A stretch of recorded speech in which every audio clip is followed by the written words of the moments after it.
We all know why we're here on this rock, floating in space, doing mindless tasks, and destroying the only thing that is keeping us alive. But past that harsh mindset that is so detrimental to your mental health is a single word that is as strong as steel: fried chicken. I don't think that was right. Love. There we go. It was love. Love is something that is truly beautiful, and even if it isn't sexual in nature, it is the catalyst for some of the most amazing parts of humanity. Food pantries, charities, and even fried chicken are all created with a sense of love that warms even the coldest of hearts. So today, as we delve into what that word means to me in particular, let's see if we can find our very own slice of love. I was gonna name myself Josh so I could get even more attraction from both the ladies and the men, but felt that I should probably use my real name instead. Waking up to the soothing sight of my femboy blue bedroom as the rays of light ooze in from the gorgeous sky, I eat a delicious biscuit and start my day before heading out to college. See, me being the foodie that I am enrolled in cooking school. Here, in just 3 short days, I will manage to become the best chef I can be. My best friend Miriam, who either recently cut onions or is having one of her many mental breakdowns, needs a little bit of a pep talk. So I pulled an oddly specific story out of my puckered sphincter about a psychic that told her that she could succeed in life rather than actually talking about her specific strengths. I'm such a great friend. Unfortunately for the two of us, however, Ashley and her hot boy toy Van Van are the bullies of this story. As much as I'd like my head to be crushed in either of their thighs, a child appears, and suddenly I am as sexually mature as a nun. Pops is actually a really cool character that doesn't understand anything but is completely happy to be there like me playing this game. If you haven't played it, I'd consider checking it out on Steam as it's free and has no nudity, which is perfect for October.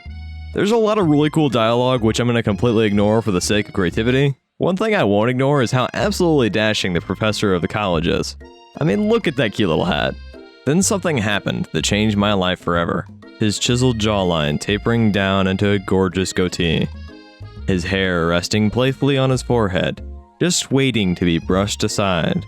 His strong shoulders drew me in as if I was a mouse, and they were the cheese. I wanted to wrap my arms around him the moment I laid eyes on him, but instead I got the cute nickname of Sweaty Sweats-a-Lot. On the bright side, Miriam did tell me that I was beautiful when I sweat. Professor Dog sets the ground rules of not fornicating in their classroom, and we are introduced to someone who is unbelievably attractive when paired with a certain special lumbax. Oh, that's right, folks. It's Clank. Submissive and breedable as ever, he looks like he bulked up a little bit since Ratchet left him, but that's a little bit more to love in my book. As class comes to a start, I am left with a tense situation. Who do I sit next to? Miriam invites me over, but so does the dashing new man in red and white. At the pulse of my prostate, I sit next to the Colonel. I want to be clear here and say that I personally pictured sitting behind him and watching his muscles ripple as he grabbed books or raised his meaty arm. But that's besides the point. Getting lost in my fantasy, I snapped too when I realized I'm in the middle of a quiz. I managed to get the first one right, but when asked what chicken was when compared to my home, I said that it was a slam dunk in hopes of appeasing Professor Dog. This was wrong and I needed to be locked into a cage for the remainder of class. This cage was a lot larger than the ones I'm used to, but I enjoyed it regardless. When lunch rolled around, Sanders stepped up to plate and served fried chicken. As I watched the steam float away from the crispy surface, I realized that I was falling in love. Much to my dismay, the school bully Ashley starts hitting on my future husband, and I am sent to the Shadow Realm to give an official review on his chicken. In most games I play, I write the script to make things a little bit more crazy, but this game already has chaos figured out for me. It also seems to have my sexuality figured out, as Colonel Sanders leans in and whispers with his warm breath hitting my cheek. After getting a little bit hot and bothered, I step outside, and this absolutely brazen boy follows my bussy, and I am forced to raise him up.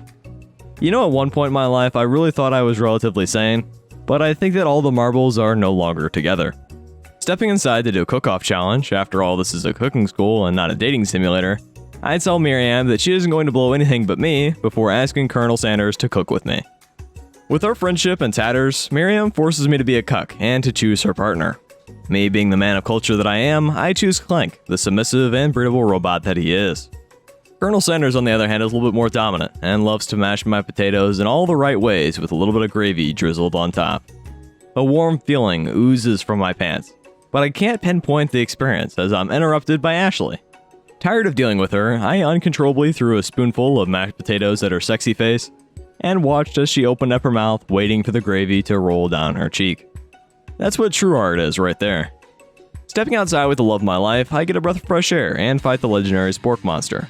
In this Pokemon-like turn-based fight sequence, I just attack the entire time because defending just seems like a trash idea when you can attack instead. Besides, this femboy is hella aggressive.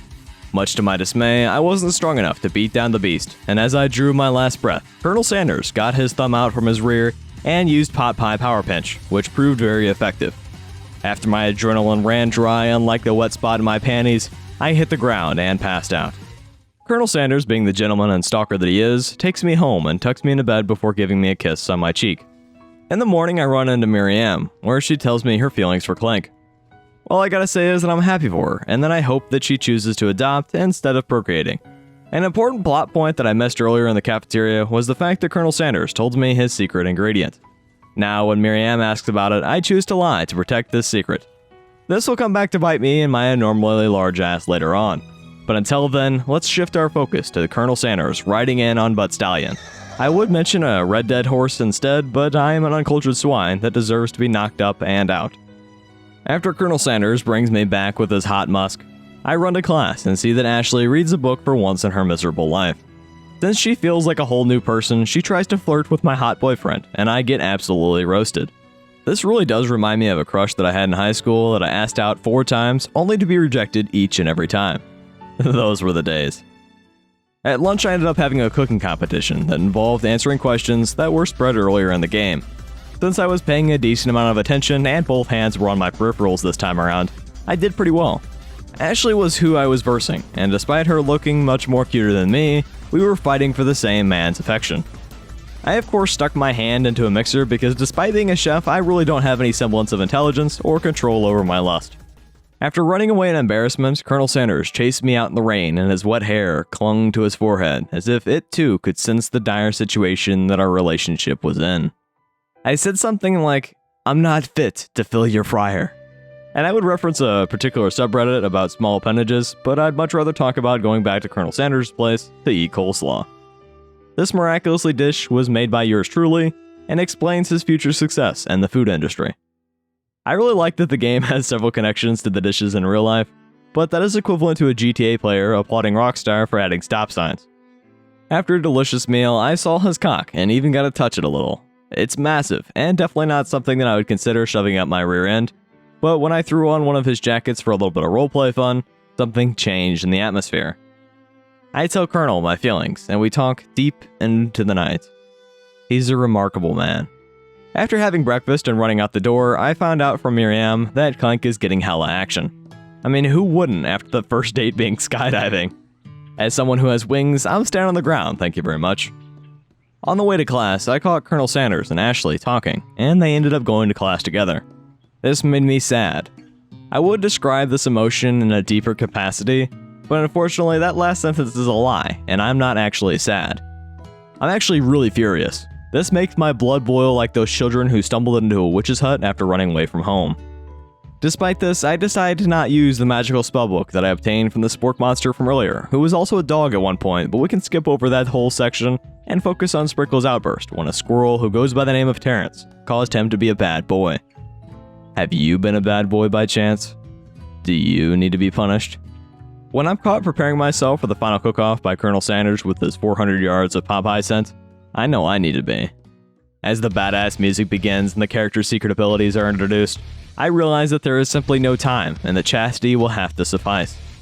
My heart races as tensions grow, but after Miriam sabotages my dish, I am left as hopeless as the multiple times I was tied up in a hotel room and had to resort to using my tongue to dial room service. It was a dark time, but not as dark as finding out that both Pop and Clank were removed from the challenge. At the last moment, Colonel Sanders made my dish complete by adding his chicken into my cheesosi. It was a moment to remember for sure. Like most fairy tales with hot men in them, this one indeed all had us graduating because our professor is a dog that gets more milk bones when more of his students graduate. If that isn't a flawed system that reminds you of high school, I don't know what is. When all was said and done, I danced with Colonel Sanders and he agreed to be my lover, but not my business partner. If there is one thing that this game taught me, is that I'm a worthless piece of doggy-doo who should stick to doing Fallout New Vegas challenge runs. Thank you to my patrons for supporting my work. It means a lot to me.